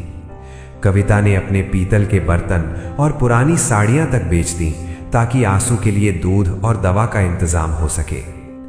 आंसू बिस्तर पर लेटा ये सब देखता रहता, पर उसकी जबान से कभी कविता के लिए धन्यवाद के शब्द नहीं निकले। वो बस यही सोचता कि ये सब रघुनाथ की वजह से हो रहा है। बीमारी ने उसके शरीर को तोड़ दिया था, पर उसकी नफरत अभी भी वैसी ही ताजा थी। एक रात आंसू की तबीयत बहुत ज्यादा बिगड़ गई। उसे सांस लेने में तकलीफ होने लगी और उसका शरीर ठंडा पड़ने लगा। कविता घबरा गई और दौड़कर पड़ोसी के पास मदद मांगने गई, लेकिन उस पड़ोसी ने दरवाजा नहीं खोला। उसने अंदर से ही कह दिया, हम इस मामले में नहीं पड़ना चाहते। कविता रोते हुए घर वापस आई। उस रात आंसू को पहली बार महसूस हुआ कि उसने अपनी जिंदगी में कमाया क्या है। न दोस्त, न इज्जत, बस एक खाली घर और बीमारी। अगली सुबह जब यह खबर कस्बे में फैली कि आंसू की हालत बहुत खराब है, तो भी कोई आगे नहीं आया। लोग कहने लगे कि यह संक्रामक बीमारी हो सकती है या फिर कोई ऊपरी साया। आंसू बिस्तर पर पड़ा पड़ा खिड़की से बाहर देखता रहता। उसे वो जमीन का टुकड़ा साफ नजर आता था। अब वो जमीन उसे मिट्टी नहीं बल्कि एक कब्र जैसी लगने लगी थी। उसे लगने लगा कि शायद वो अब कभी उठ नहीं पाएगा। अकेलेपन का सबसे बुरा हिस्सा वो था जब आंसू को अपनी पुरानी गलतियां याद आने लगी। उसे याद आया कि कैसे उसने अपनी पत्नी को डांटा था, कैसे उसने गरीबों का अपमान किया था। लेकिन वो अपनी इन गलतियों को सुधारने के बजाय और भी ज्यादा क्रोधित हो जाता। वो अपनी किस्मत को कोसता। उसने खुद को पूरी तरह से दुनिया से काट लिया था। वो अब किसी का चेहरा नहीं देखना चाहता था। कविता ने हार नहीं मानी। वो पास के गांव से एक वैद्य को बुलाकर लाई। वैद्य ने आंसू की नब्ज देखी और सिर हिलाते हुए कहा, इसे दवा की उतनी जरूरत नहीं है जितनी मन की शांति की। इसका मन जहर से भरा हुआ है जो शरीर को गलने नहीं दे रहा और ठीक होने भी नहीं दे रहा। आंसू ने यह सुना और वैद्य को गाली देकर भगा दिया। उसे सच सुनना पसंद नहीं था। इस तरह दिन हफ्तों में और हफ्ते महीनों में बदल गए। आंसू का शरीर अब हड्डियों का ढांचा मात्र रह गया था। उसकी आवाज भी अब धीमी पड़ गई थी। जो आंसू कभी मंदिर में दहाड़ता था वो अब फुसफुसाकर बात करता था। कस्बे के लोगों ने लगभग मान लिया था कि आंसू के दिन अब गिनती के रह गए हैं, लेकिन नियति की योजना कुछ और ही थी। अभी आंसू के जीवन का सबसे बड़ा चमत्कार होना बाकी था, जो उसके अकेलेपन के इस अंधेरे को चीर कर निकलने वाला था। आंसू बिस्तर से चिपक गया था, लेकिन उसका दिमाग अभी भी उसी पुरानी दुश्मनी की गलियों में दौड़ रहा था। जब इंसान बहुत कमजोर हो जाता है और उसके पास करने को कुछ नहीं रहता, तो वो या तो पछतावा करता है या फिर अपनी नफरत को और ज्यादा गहरा कर लेता है। आंसू ने दूसरा रास्ता चुना। वो अपनी हर शारीरिक पीड़ा, हर आर्थिक चोट और अपने अकेलेपन का एकमात्र जिम्मेदार रघुनाथ को ही मानता था। अक्सर दोपहर के समय जब घर में सन्नाटा होता और कविता रसोई में काम कर रही होती, आंसू खिड़की के बाहर देखता रहता। अगर उसे दूर से भी रघुनाथ की परछाई दिख जाती या उसकी आवाज सुनाई दे जाती तो आंसू के कमजोर शरीर में एक अजीब सी बिजली दौड़ जाती। वो कांपते हाथों से चादर पकड़ लेता और बुदबुदाने लगता, देखो उसे, वो कितना खुश है। मेरी बर्बादी पर उसकी चाल और भी तेज हो गई है। वो मेरी मौत का इंतजार कर रहा है ताकि उस जमीन पर महल खड़ा कर सके। आंसू का भ्रम अब इस हद तक बढ़ गया था कि उसे अपनी बीमारी भी रघुनाथ की साजिश लगने लगी थी। एक दिन जब कविता उसे काढ़ा पिला रही थी, आंसू ने प्याला दूर हटा दिया और कहा, कविता, क्या तुम्हें पक्का पता है कि यह दवा वैद्य ने ही दी है? कहीं रघुनाथ ने वैद्य को पैसे देकर इसमें कुछ मिलवा तो नहीं दिया? वो चाहता है कि मैं धीरे धीरे दम तोड़ दूं। कविता की आंखों में आंसू आ गए। उसने कहा, स्वामी, कैसी बातें कर रहे हैं आप? वो बेचारा तो खुद मंदिर में आपकी सलामती के लिए दिया जलाता है। रघुनाथ का नाम सुनते ही आंसू भड़क गया। दिया जलाता है? वो ढोंग कर रहा है। वो दुनिया को दिखाना चाहता है कि वो कितना महान है। मुझे उसकी हमदर्दी से नफरत है। आंसू को अब रघुनाथ की अच्छाई भी एक चाल लगने लगी थी। उसे लगने लगा था कि रघुनाथ ने बाजार में उसकी दुकान के ग्राहकों को भी भड़काया है और उसी ने आग लगाने वाले को पैसे दिए थे। उसके पास इन बातों का कोई सबूत नहीं था, पर उसका मन अब केवल जहर उगलना जानता था। एक रात आंसू को तेज ठंड लगी और वो कांपने लगा। घर में ओढ़ने के लिए पर्याप्त कपड़े नहीं थे क्योंकि पुराने कपड़े जल चुके थे या बेचे जा चुके थे। कविता ने उसे अपनी साड़ी ओढ़ा दी, पर उसकी कपकपी कम नहीं हुई। आंसू उस हालत में भी बोला, अगर आज मेरे पास पैसे होते तो मैं रेशमी लिहाफ में सोता। वो रघुनाथ, उसके पास आज सब कुछ है। उसने मेरी किस्मत छीन ली है। भगवान भी उसका साथ दे रहे हैं क्योंकि वो चालाक है। आंसू की नफरत अब उसकी परछाइयों से भी होने लगी थी। उसे लगता कि रात के अंधेरे में कोई उसे डराने आता है और वो आकृति रघुनाथ जैसी दिखती है। वो डरे हुए स्वर में चिल्लाता, हट जाओ मेरे सामने से, मैं तुम्हें वो जमीन नहीं दूंगा। कविता उसे संभालती और उसके सिर पर हाथ फेरती, पर आंसू का डर और नफरत कम होने का नाम नहीं लेते थे। कस्बे में एक अफवाह उड़ी कि रघुनाथ आंसू के घर की नीलामी रोकने के लिए बैंक से बात कर रहा है। जब यह खबर आंसू के कानों तक पहुंची तो आंसू बिस्तर से उठने की कोशिश करने लगा। वो गुस्से से हाँफ रहा था। वो मेरे घर की भीख देगा? वो मेरा घर खरीदेगा? मैं इस घर में आग लगा दूंगी, पर उसकी दया पर नहीं रहूंगा। कविता, उसे कह दो कि हमारे घर की तरफ देखे भी नहीं। आंसू का अहंकार अभी भी इतना बड़ा था कि वो सड़क पर आने को तैयार था, पर अपने शत्रु की मदद स्वीकार करने को नहीं। बीमारी और नफरत के इस मेल ने आंसू के चेहरे को डरावना बना दिया था। जो लोग कभी कभी हाल पूछने आ जाते थे, वे भी उसकी बातें सुनकर वापस नहीं आते थे। आंसू हर किसी से केवल रघुनाथ की बुराई करता। वो कहता कि कैसे रघुनाथ ने उसके पूर्वजों को धोखा दिया और कैसे अब वो पूरे कस्बे को हड़पना चाहता है। लोग पीठ पीछे कहते थे कि आंसू अब मानसिक संतुलन खो चुका है। इस संकट के समय में भी आंसू ने एक बार भी महादेव से अपने व्यवहार के लिए माफी नहीं मांगी। वो महादेव से अभी भी यही कहता था, हे शिव, अगर आप सच में हैं तो बस मुझे इतना सामर्थ्य दें कि मैं उस रघुनाथ को रोते हुए देख सकूं। उसकी प्रार्थनाएं अभी भी विनाश की ही थीं। वो भूल गया था कि उसका अपना शरीर विनाश की ओर बढ़ रहा है। कविता चुपचाप ये सब सहती रही। वो देख रही थी कि आंसू का मन उस जहरीली बेल की तरह हो गया है जो खुद को ही सुखा रही है। उसने आंसू को समझाना छोड़ दिया था क्योंकि उसे पता था कि नफरत अब आंसू की रगों में खून बनकर दौड़ रही है।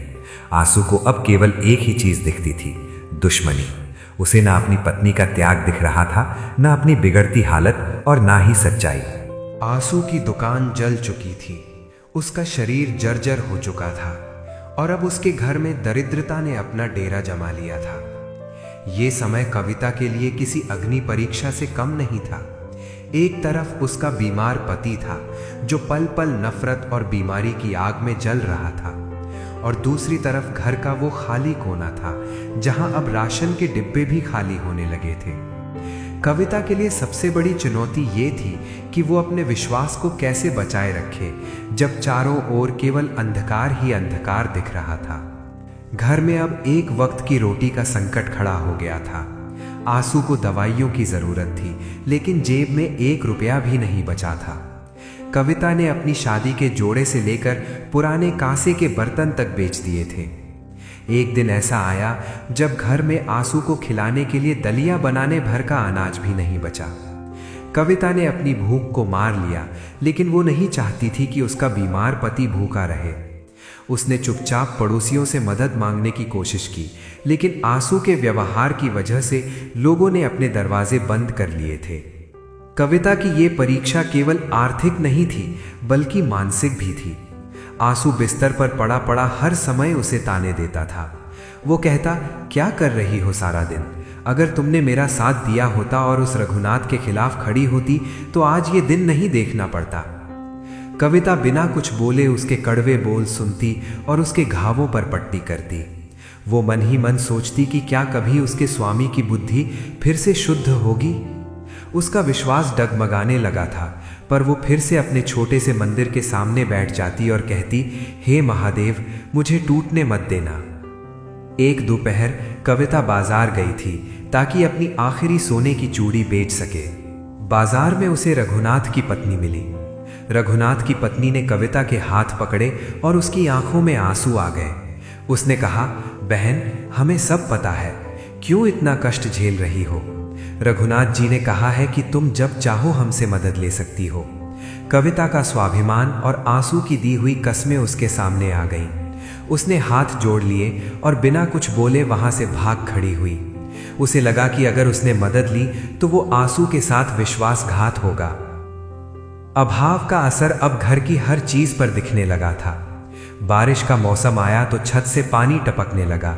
आंसू का बिस्तर गीला होने लगा, पर मरम्मत के लिए पैसे नहीं थे। कविता पूरी रात जागकर आंसू के ऊपर छाता लेकर बैठी रहती ताकि उसे ठंड न लगे।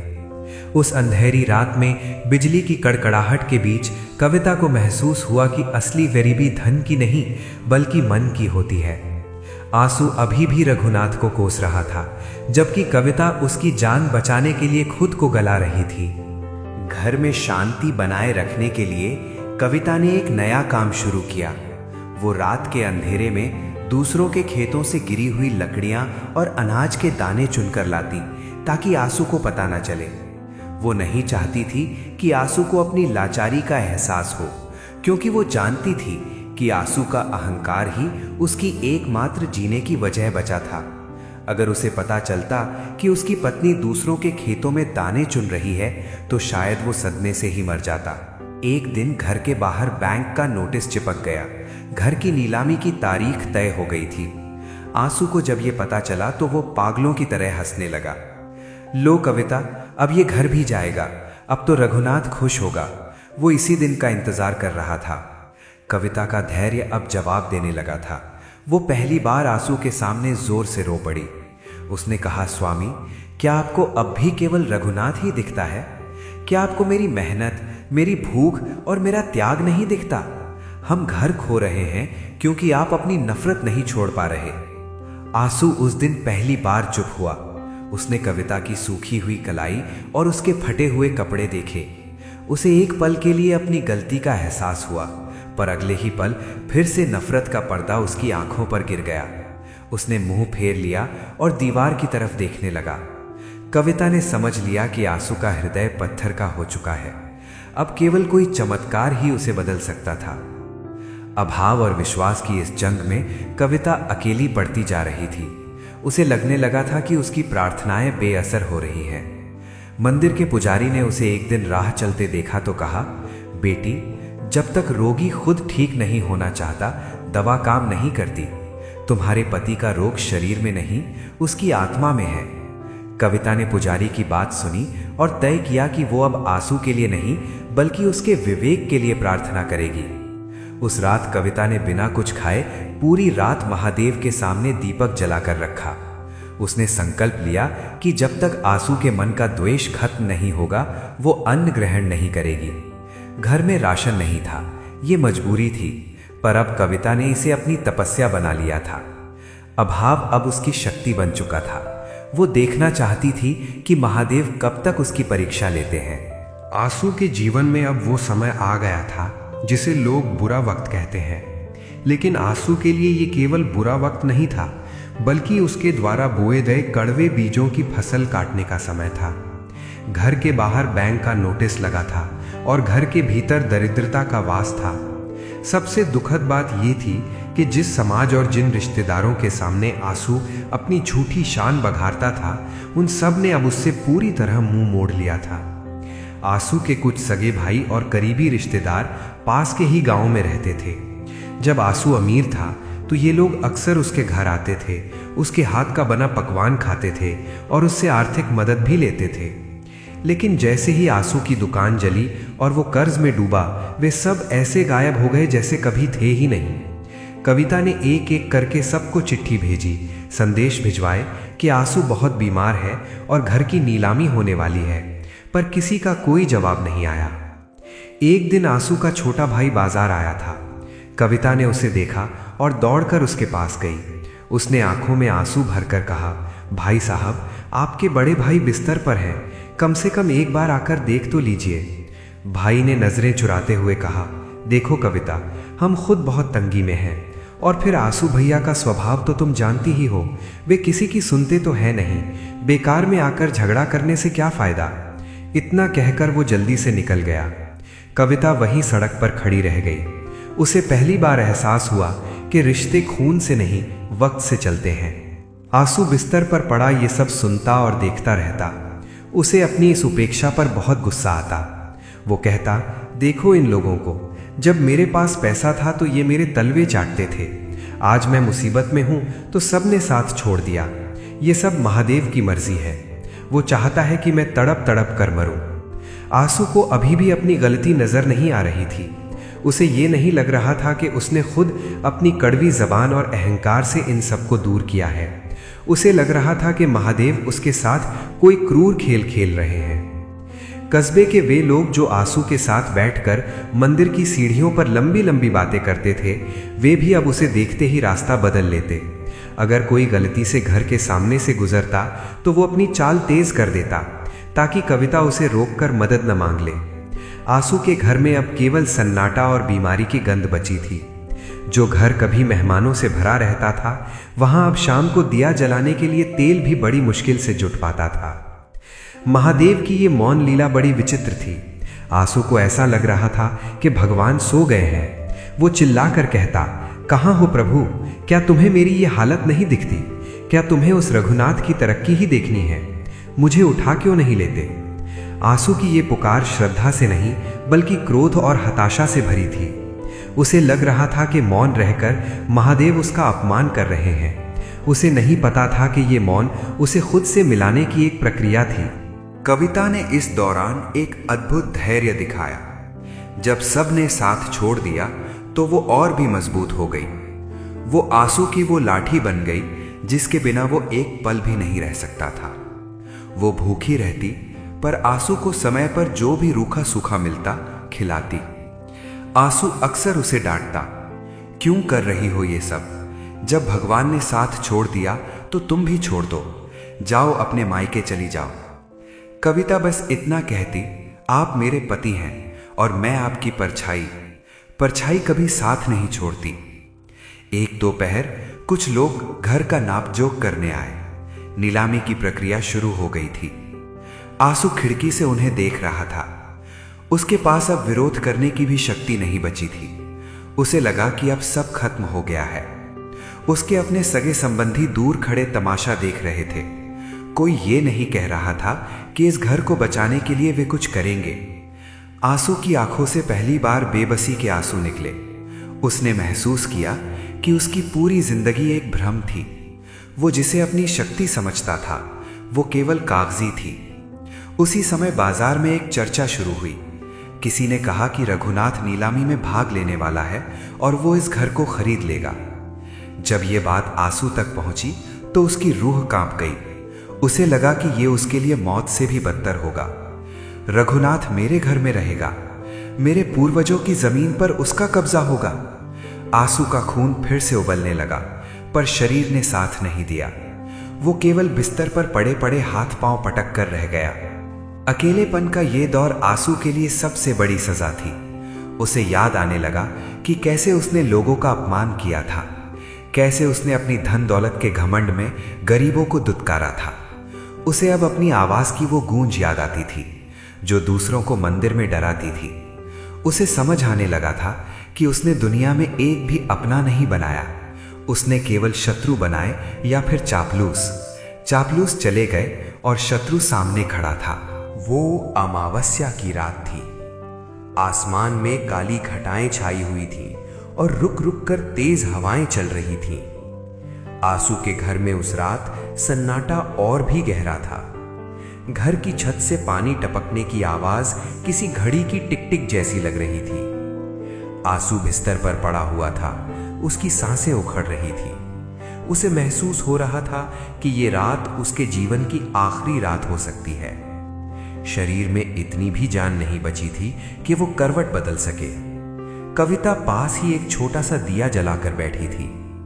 दिए की लौ हवा के झोंकों से बार बार कांप रही थी, मानो वो भी आंसू की जिंदगी की तरह बुझने की कगार पर हो। घर में दवा तो क्या, पीने के लिए साफ पानी भी खत्म हो चुका था। कविता की हिम्मत जवाब दे रही थी। उसने आंसू के माथे पर हाथ रखा तो देखा कि उसका शरीर बर्फ जैसा ठंडा पड़ रहा है। वो घबराकर घर के बाहर निकली कि शायद कोई राहगीर मिल जाए, पर उस काली रात में सड़कों पर सन्नाटा पसरा था। तभी अचानक घर के बाहर किसी के चलने की आहट सुनाई दी। भारी जूतों की आवाज सूखी लकड़ियों पर पड़ रही थी। कविता डर गई। उसने सोचा कि शायद बैंक के लोग आए हैं या कोई चोर। तभी दरवाजे पर जोरदार दस्तक हुई। खट खट खट। आंसू ने अपनी धुंधली आंखों से दरवाजे की ओर देखा। उसके मन में अभी भी वही पुराना डर था। उसने फुसफुसाकर कहा, कविता मत खोलना, शायद रघुनाथ के लोग आए हैं, मुझे मारने आए हैं। कविता कांपते हाथों से दरवाजे की ओर बढ़ी। जैसे ही उसने कुंडी खोली, बाहर की तेज हवा के झोंके ने दिया बुझा दिया। अंधेरे में केवल एक लंबी परछाई खड़ी नजर आई। वो परछाई हाथ में एक लालटेन और एक थैला लिए हुए थी। जब लालटेन की रोशनी उस व्यक्ति के चेहरे पर पड़ी तो कविता की चीख निकल गई। वो रघुनाथ था। रघुनाथ बिना कुछ बोले घर के भीतर दाखिल हुआ। आंसू ने जब उसे देखा तो उसके चेहरे पर घृणा और डर के भाव एक साथ आ गए। उसने अपनी पूरी ताकत समेटकर चिल्लाने की कोशिश की, यहाँ क्यों आए हो? मेरी मौत का तमाशा देखने? जाओ यहां से, मुझे तुम्हारा चेहरा नहीं देखना। रघुनाथ ने आंसू की बातों का कोई जवाब नहीं दिया। उसने शांत भाव से अपनी लालटेन मेज पर रखी और अपने थैले में से कुछ बोतलें और गर्म पट्टी निकाली। उसने कविता की ओर देखा और बहुत धीमे स्वर में कहा, बहन घबराओ मत, मैं शहर से बड़ा डॉक्टर लेकर आया हूं। वो अभी अपनी गाड़ी पार्क करके आ रहा है, तब तक ये गर्म दूध उसे पिलाने की कोशिश करो। आंसू का शरीर गुस्से से कांपने लगा। मुझे तुम्हारा दूध नहीं चाहिए, जहर होगा इसमें। कविता इसे बाहर निकालो। आंसू अभी भी उसी पुरानी नफरत की गिरफ्त में था।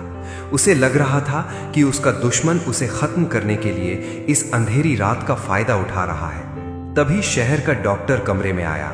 उसने तुरंत आंसू की जांच शुरू की। डॉक्टर ने सिर हिलाते हुए कहा, रघुनाथ जी, आपने सही समय पर मुझे बुला लिया। अगर 1 घंटा और बीत जाता तो इन्हें बचाना नामुमकिन था। इनका ब्लड प्रेशर बहुत गिर गया है और संक्रमण फेफड़ों तक पहुंच गया है। डॉक्टर ने इंजेक्शन निकाला और आंसू को लगाने लगा। आंसू ने विरोध करने की कोशिश की, पर उसकी शक्ति खत्म हो चुकी थी। पूरी रात रघुनाथ वहीं बैठा रहा। उसने अपने हाथों से आंसू के गीले बिस्तर को बदला, खिड़कियों के छेद बंद किए ताकि ठंडी हवा अंदर ना आए, और रसोई में जाकर खुद चाय बनाई। वो आंसू के पैरों के पास बैठा रहा, जैसे कोई छोटा भाई अपने बड़े भाई की सेवा करता है। आंसू चुपचाप ये सब देख रहा था। उसके मन में एक युद्ध चल रहा था। एक तरफ उसका सालों पुराना अहंकार था जो कह रहा था कि ये सब दिखावा है, और दूसरी तरफ उसकी आंखों के सामने घट रही हकीकत थी। सुबह होने को थी, बारिश थम चुकी थी। आंसू की सांसें अब कुछ स्थिर होने लगी थीं। उसने देखा कि रघुनाथ कुर्सी पर बैठे बैठे ही सो गया है। उसके कपड़े कीचड़ से सने थे और उसके हाथों पर वही पुराने निशान थे जो उसने आंसू की दुकान की आग बुझाते समय झेले थे। आंसू को पहली बार एहसास हुआ कि जिस व्यक्ति को वो अपना सबसे बड़ा शत्रु मानता था, वही इस काली रात में यमराज के सामने दीवार बनकर खड़ा रहा। जब रघुनाथ की आंख खुली तो उसने देखा कि आंसू उसे गौर से देख रहा है। रघुनाथ मुस्कुराया और बोला, आंसू भैया घबराइए मत, बैंक से मेरी बात हो गई है, आपका घर नीलाम नहीं होगा। मैंने जमीन के उस विवादित टुकड़े को बाजार भाव पर खरीद लिया है और वो पैसा बैंक में जमा कर दिया है। अब वो जमीन मेरी है, पर ये घर आपका ही रहेगा। आप बस जल्दी ठीक हो जाइए। आंसू की आंखों से आंसू बहने लगे। ये नफरत के आंसू नहीं थे, बल्कि उस बोझ के गिरने के आंसू थे जिसे वो सालों से ढो रहा था, जिसे वो शत्रु समझ रहा था। वो उसके लिए देवदूत बनकर आया था। आंसू को अपनी हर गाली, अपनी हर बद्दुआ और अपना हर वो सोमवार याद आने लगा जब उसने मंदिर में रघुनाथ की बर्बादी मांगी थी। उस अंधेरी रात ने आंसू के भीतर के उस राक्षस को मार दिया था जो केवल नफरत पालना जानता था। आंसू ने कांपते हुए हाथ से रघुनाथ का हाथ पकड़ा। उसके होंठ हिल रहे थे, पर शब्द नहीं निकल पा रहे थे। रघुनाथ ने उसके हाथ पर अपना दूसरा हाथ रखा और कहा, कुछ मत बोलिए भैया, महादेव ने ही सही समय पर मुझे यहां भेजा है, सब ठीक हो जाएगा। सूरज की पहली किरण जब आंसू के कमरे में खिड़की के रास्ते दाखिल हुई तो कमरे का नजारा बदल चुका था। दवा और डॉक्टर की देखभाल से आंसू का शरीर थोड़ा स्थिर हुआ था, लेकिन उसका मन अब एक अलग ही आग में जल रहा था। ये पश्चाताप की अग्नि थी। उसने देखा कि रघुनाथ रात भर जागने के बाद अब घर के आंगन में लगे नल पर मुंह धो रहा है। कविता पास ही खड़ी थी और उसकी आंखों में हफ्तों बाद पहली बार डर की जगह कृतज्ञता के आंसू थे। आंसू बिस्तर पर लेटा हुआ अपनी छत को घूर रहा था। उसे अपनी पूरी जिंदगी किसी फिल्म की तरह अपनी आंखों के सामने चलती हुई दिखाई दे रही थी। उसे याद आया कि कैसे उसने सालों पहले उस जमीन के लिए रघुनाथ के पिता को सबके सामने भला बुरा कहा था। उसे याद आया कि कैसे उसने अपनी दुकान की सफलता को अपनी महानता मान लिया था। उसे वे तमाम सोमवार याद आए जब वो शिवलिंग पर दूध चढ़ाते समय मन ही मन रघुनाथ के बच्चों की बर्बादी की प्रार्थना करता था। जैसे जैसे सूरज ऊपर चढ़ रहा था, आंसू के भीतर का बोझ बढ़ता जा रहा था। उसे लग रहा था कि वो इस एहसान के नीचे दबा जा रहा है। जिस व्यक्ति को उसने समाज में बदनाम करने की कोई कसर नहीं छोड़ी, जिस व्यक्ति पर उसने आग लगाने का झूठा इल्जाम लगाया, वही व्यक्ति आज उसके घर की छत और उसकी जान बचाने वाला फरिश्ता निकला। रघुनाथ कमरे में वापस आया। उसने आंसू के माथे पर हाथ रखा और कहा, भैया अब बुखार कम है। डॉक्टर ने कहा है कि आप 2-3 दिनों में उठकर बैठने लगेंगे। चिंता मत कीजिएगा, घर के राशन और दवाओं का इंतजाम मैंने कर दिया है। आंसू की आवाज गले में ही फंस गई थी। उसने बहुत हिम्मत जुटाकर धीरे से कहा, रघुनाथ मुझे माफ कर दो। रघुनाथ ने मुस्कुराते हुए उसका हाथ दबाया और कहा, कैसी बातें कर रहे हैं भैया, पुराना वक्त गुजर गया, हम पड़ोसी हैं और पड़ोसियों का धर्म ही यही है। आपने तो मुझे हमेशा अपना छोटा भाई ही माना था, बस वो जमीन बीच में आ गई थी। अब वो जमीन मेरी है, मैंने उसे खरीद लिया है ताकि झगड़ा ही खत्म हो जाए। आंसू फूट फूट कर रोने लगा। वो एक छोटे बच्चे की तरह सुबक रहा था। वो बोला, नहीं रघुनाथ, मैंने तुम्हें कभी भाई नहीं माना। मैंने तो हमेशा तुम्हें अपना दुश्मन समझा। मैंने मंदिर में जाकर भगवान से तुम्हारे लिए जहर मांगा। मैंने अपनी पत्नी को तुमसे बात करने से रोका। मैं कितना नीच था कि तुम्हारी दी हुई मदद को भी ठोकर मार देता था। आज मेरी जान बच गई, पर मेरी रूह शर्मिंदा है। कविता ये सब दरवाजे पर खड़ी सुन रही थी। उसे लगा कि आज उसके घर के मंदिर में सचमुच महादेव का प्रवेश हुआ है। पश्चाताप के ये आंसू उन हजारों लीटर दूध और जल से कहीं ज्यादा पवित्र थे जो आंसू ने सालों से शिवलिंग पर चढ़ाए थे। आंसू को समझ आ गया था कि सच्ची भक्ति का अर्थ किसी को नीचा दिखाना नहीं, बल्कि सबके भीतर के ईश्वर को पहचानना है। पश्चाताप की ये अग्नि आंसू के भीतर के सारे मैल को जलाकर राख कर रही थी। वो बार बार रघुनाथ का हाथ पकड़ता और उसे चूम लेता। उसे लग रहा था कि वो एक नए संसार में आ गया है जहां नफरत की कोई जगह नहीं है। उस दिन आंसू ने न सिर्फ बीमारी से जंग जीती, बल्कि अपने अहंकार पर भी विजय पा ली थी। सत्य के इस साक्षात्कार ने उसे एक भक्त से एक इंसान बना दिया था। आंसू को पूरी तरह ठीक होने में लगभग 1 महीना लगा, लेकिन ये महीना उसके पुराने जीवन के किसी भी महीने से बिल्कुल अलग था। अब आंसू के घर का दरवाजा हमेशा खुला रहता था। वो जो पहले किसी की परछाई से भी नफरत करता था, अब बिस्तर पर लेटे लेटे ही खिड़की से गुजरने वाले हर व्यक्ति को देखकर हाथ हिलाता और मुस्कुरा देता। उसके चेहरे की वो पुरानी कठोरता गायब हो गई थी और उसकी जगह एक शांत चमक ने ले ली थी। एक सुबह आंसू पहली बार लाठी के सहारे धीरे धीरे चलकर घर के बाहर आंगन में आया। धूप खिली हुई थी और हवा में एक ताजगी थी। उसने देखा कि सामने वही जमीन का टुकड़ा था जिसे लेकर बरसों तक खून खराबे और मुकदमों की बात हुई थी। रघुनाथ वहां कुछ मजदूरों के साथ खड़ा था। जैसे ही रघुनाथ ने आंसू को बाहर देखा, वो दौड़ कर आया और उसे सहारा देकर एक कुर्सी पर बिठाया।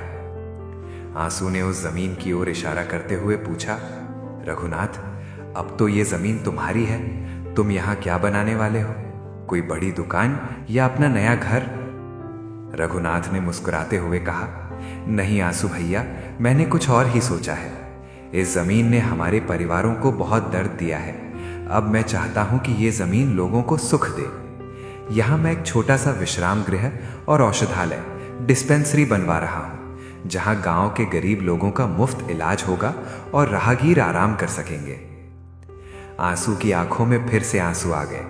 उसने रघुनाथ का हाथ थाम लिया और कहा, तुम सचमुच बहुत बड़े दिल वाले हो। मैंने इस मिट्टी को जहर से सींचा था और तुम यहाँ सेवा का फल उगाना चाहते हो। क्या मैं भी इसमें कुछ मदद कर सकता हूं?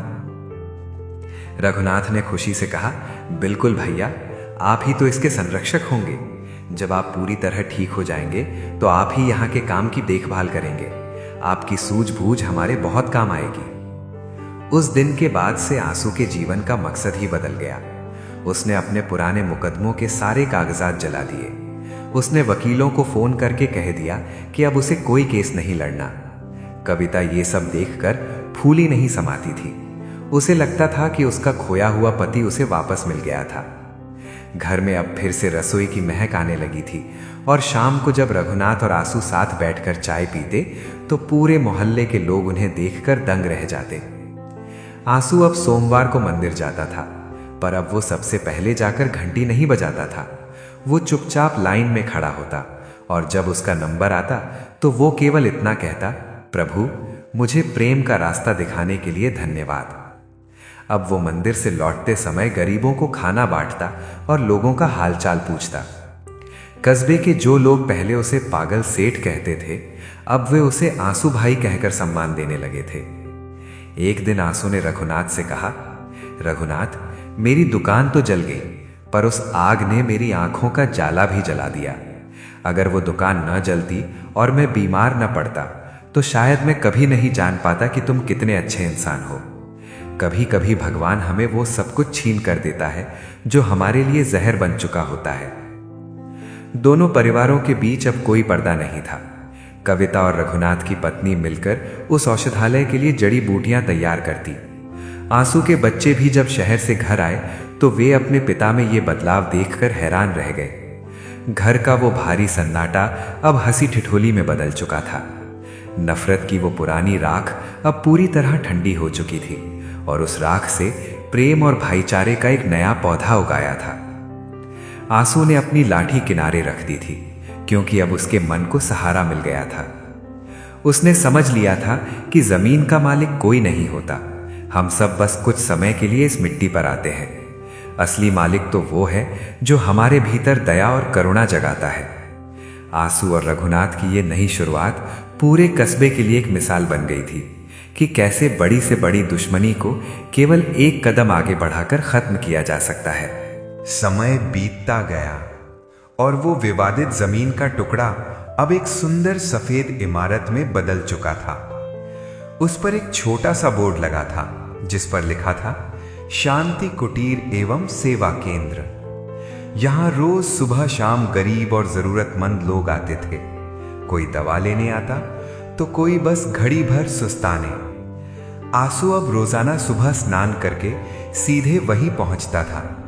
अब आंसू की दिनचर्या पहले जैसी नहीं थी। वो अब भी शिव भक्त था, लेकिन अब उसकी भक्ति मंदिर के दीवारों तक सीमित नहीं थी।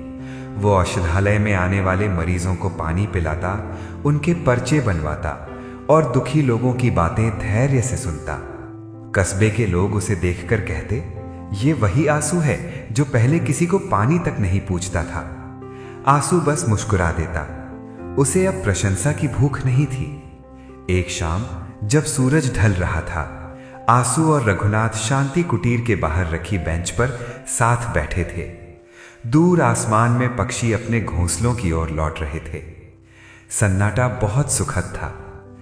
आंसू ने रघुनाथ की ओर देखा और बहुत शांत स्वर में कहा, रघुनाथ, आज मुझे पहली बार महसूस हो रहा है कि मैं सच में शिव का भक्त बन पाया हूं। इतने सालों तक मैं शिवलिंग पर दूध चढ़ाता रहा, पर मेरा मन पत्थर का ही रहा।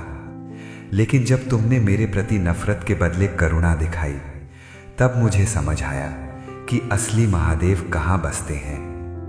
रघुनाथ ने आंसू का हाथ दबाया और कहा, भैया, हम सब राही हैं, कभी कभी रास्ता भटक जाते हैं। महादेव ने बस मुझे जरिया बनाया ताकि हम दोनों फिर से एक हो सकें। आज इस जमीन पर जो शांति है, वो उस मुकदमे की जीत से हजारों गुना ज्यादा कीमती है। आंसू के घर में अब फिर से खुशहाली लौट आई थी। उसने एक छोटी सी किराने की दुकान फिर से शुरू कर ली थी। वो दुकान पहले जितनी बड़ी तो नहीं थी, पर उसमें बरकत बहुत थी। अब आंसू न तो किसी को कम तौलता था और न ही किसी से ऊंची आवाज में बात करता था। कविता की आंखों में अब हमेशा एक संतोष का भाव रहता था। वो अब आंसू के साथ मिलकर शाम को दीप जलाती और दोनों साथ में पूरे कस्बे के कल्याण की प्रार्थना करते। एक सोमवार के दिन आंसू फिर से उसी पुराने मंदिर गया जहां वो बरसों से जाता आ रहा था। पुजारी जी उसे देखकर हैरान रह गए। आंसू ने इस बार ना तो जोर से घंटी बजाई और ना ही सबसे आगे खड़े होने की कोशिश की। उसने चुपचाप सबसे पीछे खड़े होकर हाथ जोड़े। उसकी आंखों से 2 आंसू टपके और शिवलिंग के चरणों में गिर गए। पुजारी जी समझ गए कि आज आंसू की पूजा सफल हो गई है। कहानी का ये अंत हमें बताता है कि जीवन में धन, जमीन और अहंकार सब यहीं रह जाते हैं। जो साथ जाता है वो है हमारा व्यवहार और हमारा प्रेम। आंसू जो अपनी नफरत में जलकर राख हो रहा था, उसने रघुनाथ के प्रेम और क्षमा की वजह से एक नया जीवन पाया। वो जमीन का टुकड़ा जो कभी मौत का कारण बन सकता था, अब जीवन बचाने का केंद्र बन गया था। कस्बे में आज भी आंसू और रघुनाथ की दोस्ती की कहानियां सुनाई जाती हैं। लोग कहते हैं कि दुश्मनी चाहे कितनी भी पुरानी और गहरी क्यों ना हो, उसे करुणा और सच्चे पश्चाताप से मिटाया जा सकता है। आंसू ने अपनी पुरानी पहचान को उस आग में ही छोड़ दिया था और वो एक ऐसे इंसान के रूप में उभरा जिसने सचमुच शांति को पा लिया था। भक्त बंधुओं, अब ये पावन कथा अपने अंतिम चरण में पहुंच चुकी है। आंसू और रघुनाथ की ये कहानी हमें जीवन का एक बहुत बड़ा सत्य सिखाती है। ये सिखाती है कि अहंकार और नफरत इंसान को बाहर से नहीं बल्कि अंदर से तोड़ देते हैं। आंसू ने एक छोटे से जमीन के टुकड़े को अपनी शान और प्रतिष्ठा बना लिया और उसी अहंकार में वो अपने जीवन की सबसे बड़ी पूंजी, सुख, स्वास्थ्य और अपने पन को सब कुछ खो बैठा। मुकदमे, वैर और द्वेष ने उसके व्यापार को भी नष्ट कर दिया और उसके शरीर को भी रोगों से भर दिया। जब संकट आया तब उसका अहंकार ही उसकी सबसे बड़ी दीवार बन गया और वो अपनों से भी दूर होता चला गया। लेकिन इस कथा का सबसे उजला पक्ष रघुनाथ का चरित्र है। उसने नफरत का जवाब नफरत से नहीं बल्कि क्षमा और करुणा से दिया। जिस व्यक्ति ने उसे वर्षों तक कष्ट दिया, जब वही व्यक्ति मृत्यु की कगार पर था, तब रघुनाथ ने बिना किसी स्वार्थ के उसकी रक्षा की। उसने ना अपना धन देखा, ना अपना भय, बस मानवता को धर्म मानकर आगे बढ़ा। यही निस्वार्थ सेवा आंसू के पत्थर जैसे हृदय को पिघला गई। भक्त बंधुओं, यही सच्ची भक्ति है, यही भगवान शिव का मार्ग है। महादेव को दिखावे की पूजा नहीं चाहिए, उन्हें चाहिए करुणा, क्षमा और मानवता। ये कथा हमें सिखाती है कि माफ करने वाला हमेशा मांगने वाले से बड़ा होता है और प्रेम वो शक्ति है जो वर्षों की दुश्मनी को भी समाप्त कर सकती है। जहां अहंकार विनाश लाता है, वहीं क्षमा और सेवा जीवन में शांति, स्वास्थ्य और ईश्वर की कृपा ले आती है। भक्त बंधुओं, अगर ये कथा आपके हृदय को छू गई हो, अगर इससे आपको जीवन में सही राह चुनने की प्रेरणा मिली हो, तो हमारे श्री ज्ञान चैनल को अभी सब्सक्राइब कीजिए। आपका एक सब्सक्राइब हमें नहीं बल्कि ऐसे ही और भक्तों तक ये ज्ञान पहुंचाने में सहायता करता है। और अंत में मेरी एक विनम्र प्रार्थना है, हे भगवान शिव, जिस भी भक्त ने इस कथा को श्रद्धा से, ध्यान से और पूरे मन से अंत तक सुना है, आप उसके जीवन से अहंकार, द्वेष और कष्ट को दूर करें। उसके हृदय में क्षमा, उसके घर में शांति और उसके जीवन में सुख समृद्धि का वास हो। कोई विपत्ति उसके द्वार तक ना आए और आपकी कृपा सदा उस पर बनी रहे। हर हर महादेव। जय शिव शंभू।